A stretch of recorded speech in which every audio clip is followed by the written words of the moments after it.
bata. Sa kabataan po natin, sa ngayon, nakita nila kasi na tayo easy-easy lang. At alam naman natin na kayo po mismo ang nagsabi, may problema sa implementasyon at napanood pa nila ngayon yan. Nako, lalo na naman lalakas po ang mga loob ng mga sindikatong bata.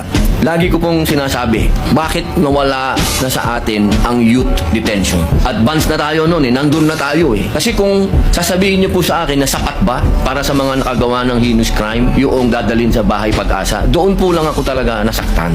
Sapagkat nung ako po talaga ang saksi niyan sa Camarines Norte, nung dinala yung mga nang rape at pumatay na nag-video pa doon sa kanilang ginawang rape at ginawa nilang autopsy, hindi po talaga ako makapaniwala. Yan lang ang gagawin nyo?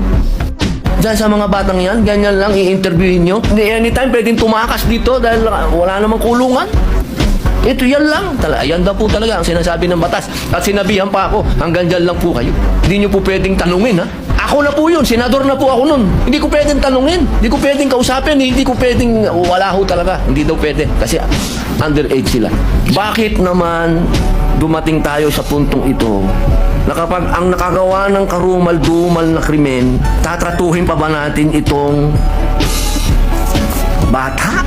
Sana ang pag-usapan na natin ngayon, meron na tayong youth detention center na nandun po nakapaloob na yung sinasabi po nung umiiral na batas na naando doon yung rehabilitation. Dahil kung tatanungin din niyo po ako, nung ako po'y nangulungan, ako din po ang nagdala ng unang-unang therapeutic center sa loob ng Bilibid.